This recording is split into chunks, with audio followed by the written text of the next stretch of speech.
Mr. Smith, if you'd lead us in the invocation, please.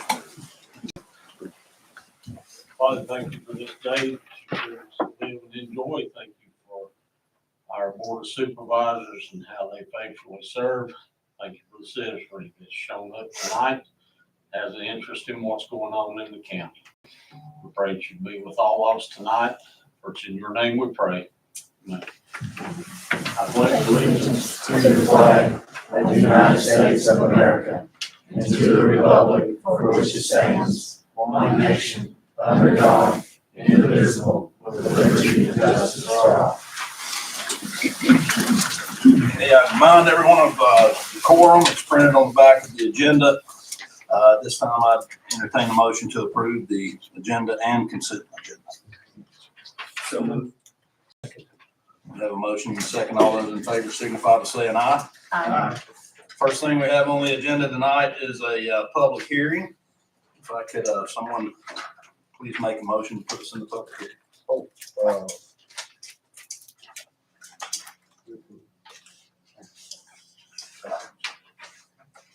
Make a motion to go into public hearing. Have a motion and a second. All those in favor signify by saying aye. Aye. I'm also aye. Ms. Black?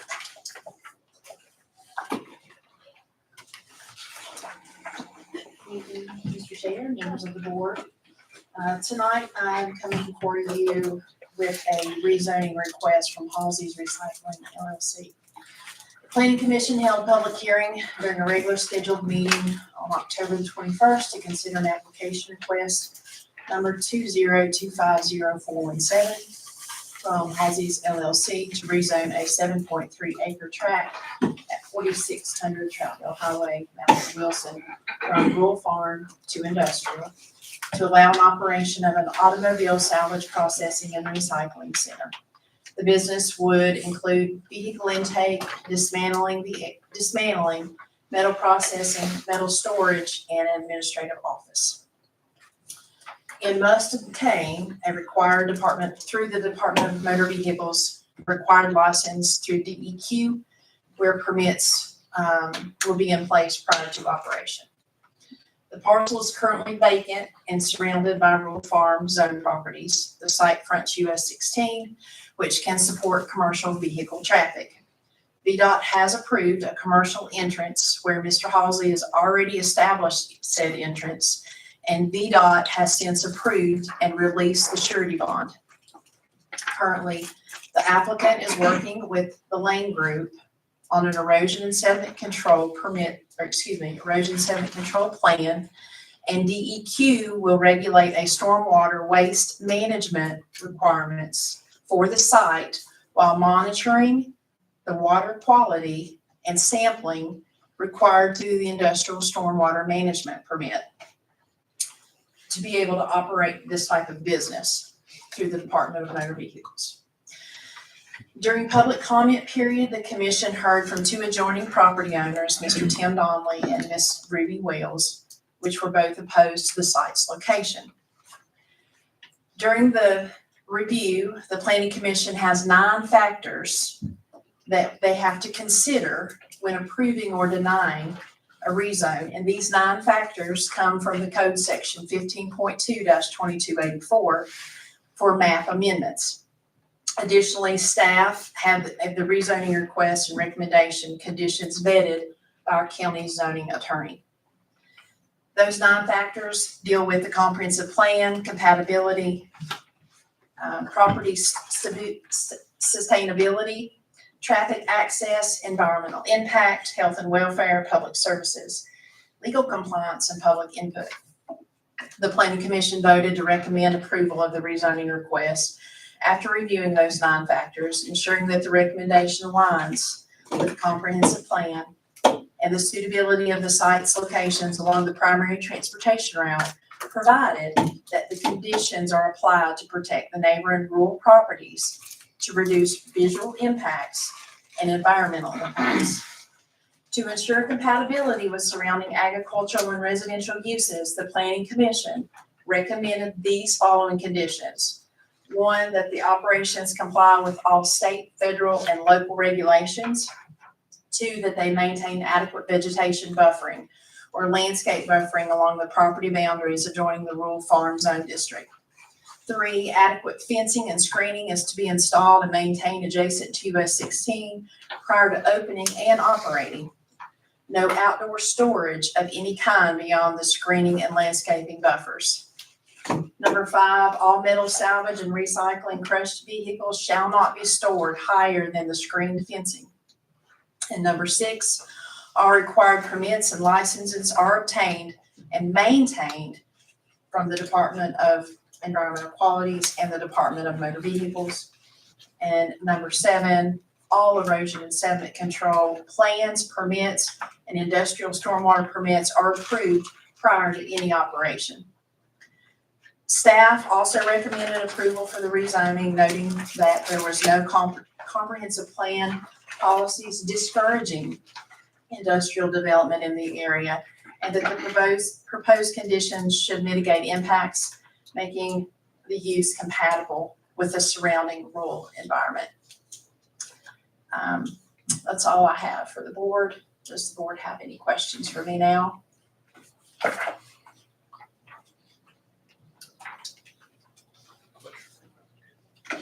This might not be within the grasp of what we're discussing right at this moment, but what is the expected turnaround time for scrap? That's how frequently does? So during the planning commission conversations with Mr. Halsey, that was one of the questions. How long will that scrap be on site? And it was indicated to us, and Mr. Halsey is here tonight. He can also answer these questions that I might not be able to answer, but the question was asked and he answered that as long as it won't stay on site. Mhm. If it's filled up, an 18 wheeler, it can move on out. They don't keep the scrap on site for long periods of time. As soon as they get that trailer filled, they send it off. Thank you.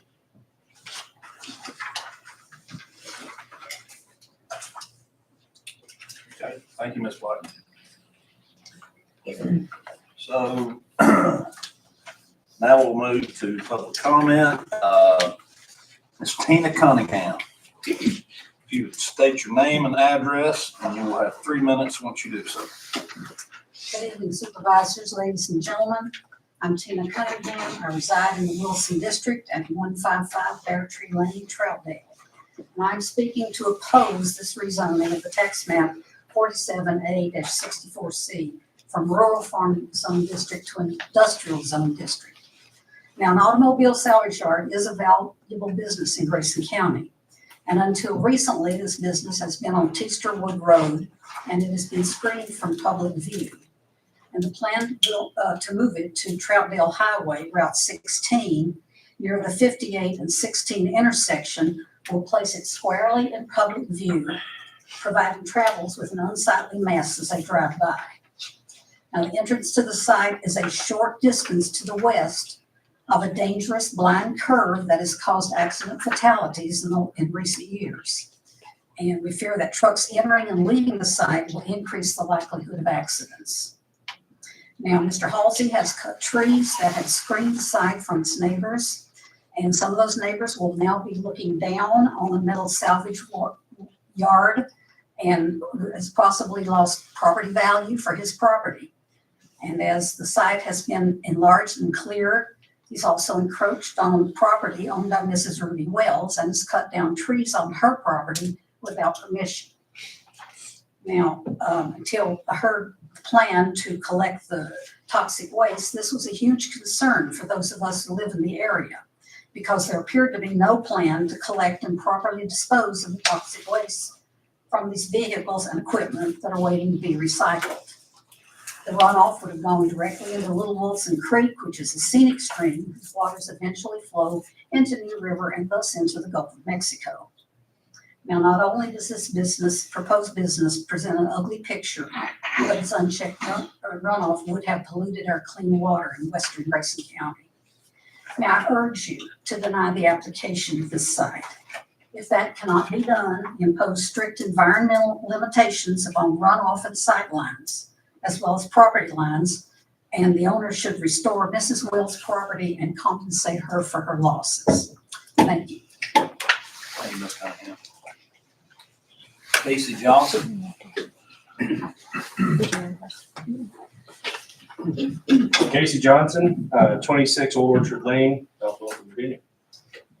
I'd like to start by thanking the members I was able to speak with before the meeting. I certainly appreciate you taking my phone call and your time in doing so and your service to the county. I'll be very succinct this evening, and the best way that I can contextualize this for myself is I live in the world of tree care, and when I do tree risk assessment, I look at a few things: the likelihood of failure and the consequences of failure. A well-engineered erosion and sediment control plan, which I believe Mr. Halsey is seeking, would surely limit the likelihood of failure, but the consequences of failure still remain. And my request this evening is that the ESC plan be very closely monitored by the county and appropriate enforcement measures be levied as necessary. Thank you. Thank you, Mr. Johnson. Ms. Ruby Wells. Thank you very much for letting me speak again. I know I get long-winded. I'll be short, I promise you. This is a very emotional time for me. As many of you know, my husband has been on this board and sat where you sit and had to make really hard decisions as well as you're facing. It makes it especially hard for me. I feel I have an obligation to look out for the welfare of Grayson County on his behalf and on the behalf of his ancestors who lived on that farm now for over 200 years. It's very, very important that continue and that continue with a safe environment, safe water, safe land, safe grass for our cattle, and to fulfill a commitment of small farms here in Grayson County who are necessary for our survival. And I know that's very important for all of us. I'm especially upset, and I'll just be honest with you. I know I'm trying not to be emotional here, but Mr. Donnelly is extremely affected, much more so even than me, by what has happened with his farm or his land, which adjoins this property. And, you know, we have an obligation, I think, as county representatives, as county members, as people who live here, to remind ourselves about the impact on our neighbors. That's something we can't forget. I know we need to get a better tax base for our county, and we need businesses in our county, but there's a way to do that without such severe impact. And that's what I'm asking you tonight. Please consider the impact on the adjoining landowners of what has happened and what is continuing to happen with this request. Thank you. Thank you, Ms. Wells. That is the last, nobody else signed up to speak. Ms. Blackford, can you provide some clarity to this project? Will it be able to proceed? It will not be able to proceed without the stormwater and erosion control plan in place? That is correct.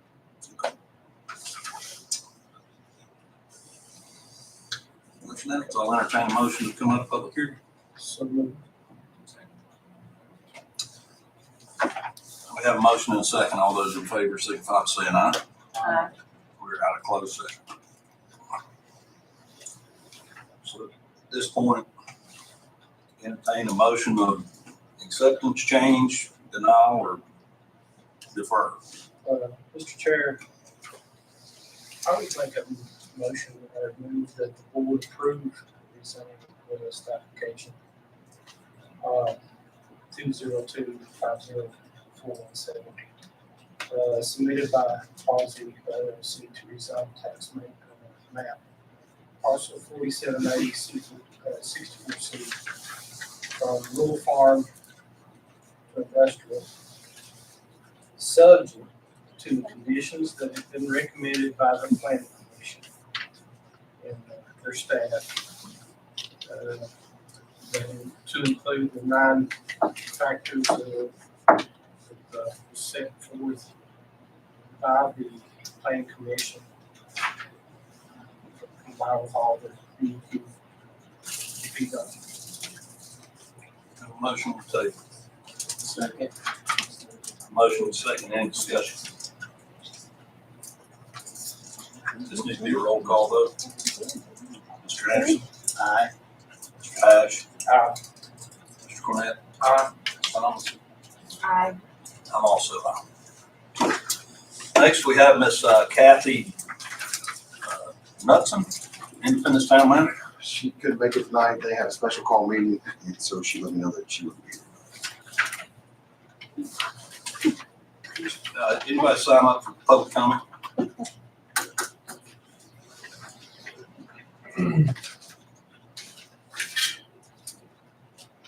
Empty. We have no old business, new business, resolution, amendment to the holiday schedule and board appointments.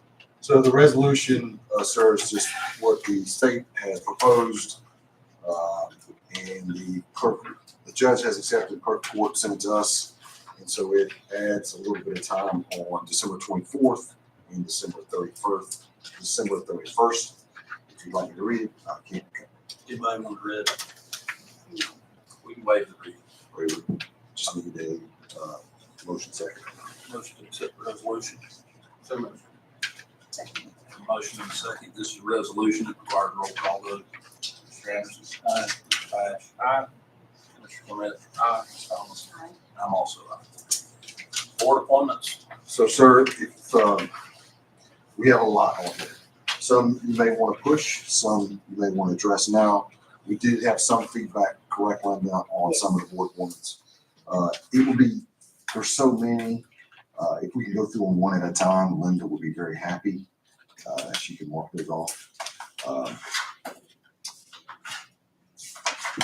If you decide to push them, that's fine. We understand that, based on the So changes. at the last meeting, we discussed, anything that requires a member of the Board of Supervisors, would push that till the new board is seated. Correct.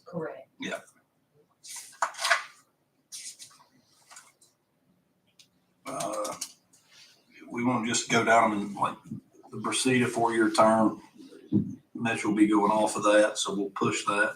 Okay. The Building Inspection Board of Appeals, I'd entertain a motion to keep Mr. Ward on there. I think he's agreed to continue to serve. He has. He has. I would make that motion. Second. Motion and second. All those in favor signify by saying aye. Aye. CPMT 4-year term request to reappoint Karen Osborne as parent rep. Request letter attached. I would make a motion to amend her position. Second. Motion and second. All those in favor signify by saying aye. Aye. Department of Social Services Board request to appoint Susie Funk, replacing Brenda Sutherland, whose term has expired, and to reappoint Susan Mitchell to the Department of Social Services. I think we can do both those at the same time. Make that motion for both. I would second that. We have a motion and second. All those in favor signify by saying aye. District 3, 1-year term. You wish to continue to I was probably glad to continue. And I know Ms. Jones does like to serve on that board, but she's had some health issues, so may need to talk with her. Okay, I want to make that motion to keep Mr. Ash as the primary rep for District 3. Second. Motion and second. All those in favor signify by saying aye. Gaelites Grayson Ambulance Services, that requires a supervisor, so we'll push that till the new board is seated. Did the same thing with Mr. Anderson's appointment to the Mount Rogers Planning District. Mental Health Community Services 3-year term. Do we know if Betsy wants to continue doing this? We're going live in person. Yeah. I'll continue for right now, yeah. Okay. Can we check with Kathy Cole? I think we can go ahead and reinstate Betsy for the next. Okay. I'll make a motion to reinstate Betsy. Second. All those in favor signify by saying aye. Aye. I just had a question. Do those have term limits? Linda, do you know? This one does, yes, it's a 3-year term. I'm talking for the Mount Rogers Mount mental Rogers. health. Mhm, yes. Both of those are 3 terms? Both of those are 3-year. I mean, are they limits though? Now, that I don't know, Okay. but I can check on that as I'm well. just curious. Okay. The primary rep, Mr. Anderson on the Mount Rogers Planning District Commission Transportation Rural Technical Committee. We're gonna kick that one down the road. Do we have, do we know for the planning commission if Dan Boyer, Brian Walls, or Lisa Ash wants to continue? Mr. Walls, we know he wishes to continue. Is that correct? The other 2 you weren't able to get hold of? Okay, and just as a reminder, these are district specific. These are what? District specific. For the old town of Wilson, let's push those. Well, since we've got Brian Walls, I make a motion to reappoint him and table the other 2. So, Motion in a second. All those in favor signify by saying aye. Aye. Twin County Airport Commission.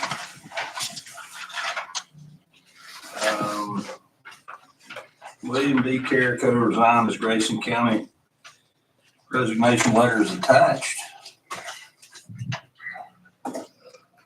Anybody have a replacement for that, or do we want to I take? think our issue is finding, Grayson, resident. Because some of the recommendations that we Two had Carols. were Carroll County residents. All right, for what it's worth, I think if we're gonna have somebody on that board, they need to be a citizen resident of Grayson County. I think the reason we don't have any interest expressed to be on that commission is because we don't have any interest in the county of staying with the Twin County Airport. We continue to put money into it. Just my food for thought. do we want to table? Yes, Okay. we'll let Stanley deal with it. Twin County Emergency 911, Steve Boyer, you okay with continuing in that capacity? Yes, sir. Make a motion. Second. We have a motion and a second. All those in favor signify by saying aye. Aye. I'm also aye. With Grayson Regional Library's 4-year term, request to appoint John Fant to replace Dr. Scott Wright, whose term will expire in December. Anybody want to make a motion? Motion to accept John Vance, place Scott. Second. Have a motion and a second. All those in favor signify by saying aye. Aye. Any opposed? I'm also aye. Okay, that's board appointment. What are we missing? Yeah, Sure. we're good. Okay. Thank you. County Administrator's report. Okay, there's nothing to do today, but did speak with Sarah on the penny issue that's coming our way. Skyline's limited the number of pennies that are going to be pushed out, so we're researching options in Edmonds. It will affect our upcoming personal property tax. So the new board will have to have a policy in place on pennies, what we want to do. So it's cash. As Sarah's talking to her peers, and it's already affected some of the other counties that have more robust, tax assessments. But we'll have to make a decision on that coming up on the next board. So it's something for you to think about what you want to do. All right. Penny for your thoughts? There you go. I was watching the news the other night and I saw an advertisement. I don't know if you've seen it for Grayson County on the news from as a tourist location. So it was really good. It showed off our rivers, our mountains, our trails, our park, and several other things. Reached out to Tracy. She said she got a grant for it, and she did. So we've got a nice advertisement going on the local news channels right now. We had a rabies clinic on 11/1. I think we're able to vaccinate 70 cats and dogs with the help of the doc here. So we had a good day on Saturday knocking that out. No injuries, No injuries. Nobody got hurt. no losses. I attended VACO recently. If you have questions on VACO or the Governor's Summit on Rural Prosperity, I was at both of those. I did meet with the Freeze Mayor, Cynthia Grant, and we are lockstep on helping them move forward on the water project that's taking place. I have Sent the drafts to our county attorney, Steve Durbin, on the 2 petitions for the court for a writ of election to be held at the next general election, pending the 2 vacancies that we have in the county with the sheriff and potentially Mr. Cornett, if everything's accepted and goes forward tonight. We do have announcements out now for a building inspector and a PSA director operator, just to kind of see what the gene pool looks like for those positions. Inspections are really busy. Keith worked Veterans Day and he had 18 inspections today. So it's a busy time for that department right now. 1908 courthouse is getting new flooring and painting. Betsy, we were texting back and forth. I was like, hey, that's awesome. Where'd it come from? So this should be completed in the week, but next week. What, no, I need people back at work here. So, oh, her office. her office, okay. Yeah. The whole project, no. So anyway, what's the time frame on it? We're gonna have, the painters are gonna wait because we've got stuff happening down there in December. So the painters are gonna wait and come in January. That should be the last step. Flooring should be done by mid-November. The windows are already done, so painting the stairwells is the only thing we'll have left for the 2026. Sharon's leading the charge on the courthouse, which is great. Tom and I had several meetings with Point Lookout, as you know, so I think we're on track with a solution for Point Lookout with a couple issues that we've recently had up there. If you have any questions about that, just let me know.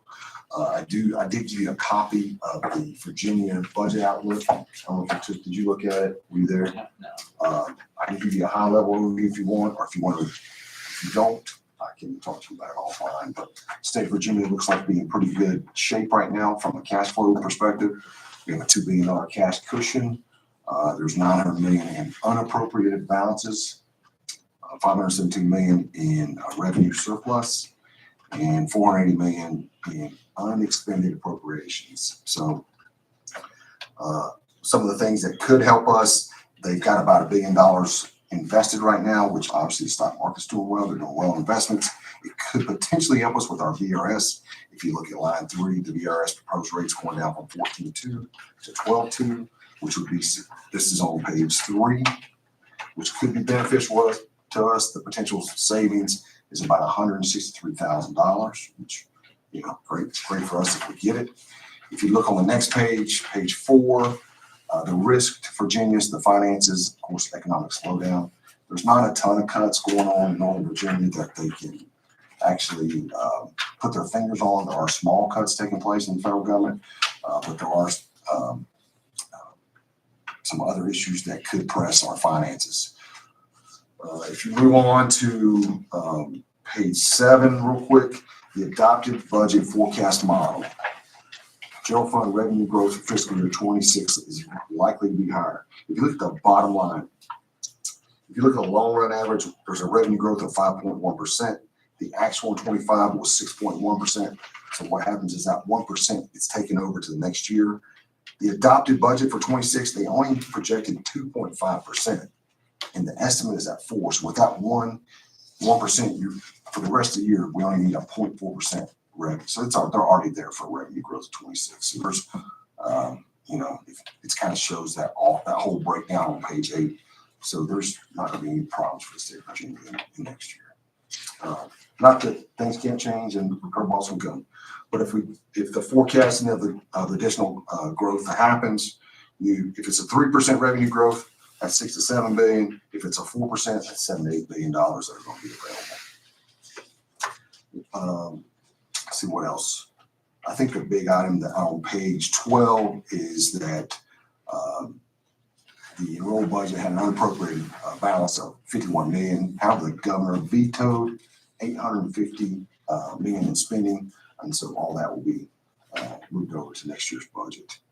Major one-time expenditures were $977 million for the tax rebate. So if you got $200 as an individual or $400 as a family, that's $977 million. There was $134 million to fund $1,000 bonuses for teachers.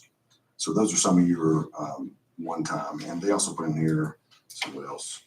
$83 million for a bonus to state employees and state supported employees, which you can look at as a bonus. It's a one-time fee instead of an increase in pay. And it kind of helps as when you're thinking about balancing your budget. If you look at page 14, the next major new continue, I did talk about a potential VRS savings of 163,000. But if you look at the bottom line there, there's 40.5 million, which is a 6% increase in premiums for health insurance. As you know, I've talked about our health insurance.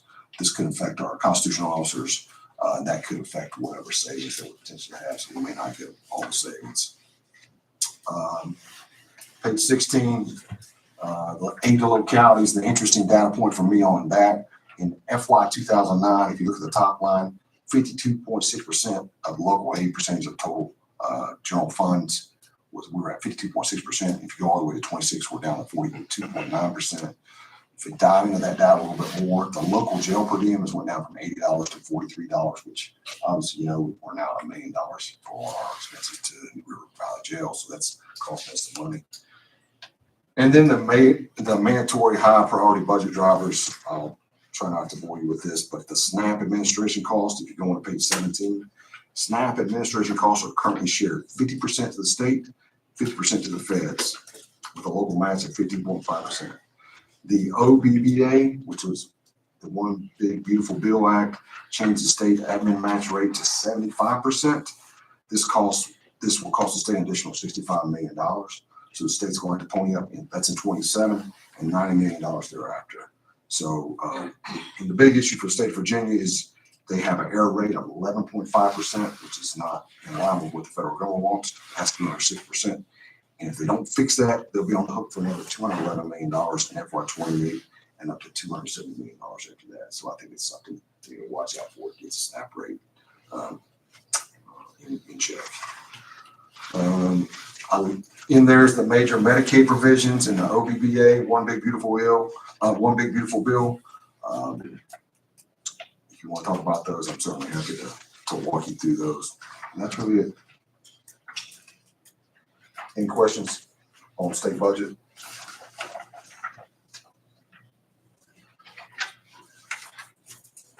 Thank you, Mr. Board. Yes, sir. At this time, we are going to utilize Board of Supervisors time tonight. Yes, Mr. Chair. I do this with mixed emotion, I'll tell you. But I'd like to make a motion to formally accept the resignation of Supervisor Mitchell Cornett effective 12/1/25. Making this motion, I would also like to thank Supervisor Cornett for his service to Grayson County. We appreciate his continued desire to serve the 46th District and as our representative in the Virginia House of Delegates. By the way, Mitchell wrote this for me. But I would like to make that motion, Mr. Chair. Second. All right, we have a motion and a second on the table. All those in favor signify by saying aye. Aye. Aye. And Mitchell, would you like to? Yeah. Well, thank y'all for accepting that. I appreciate it.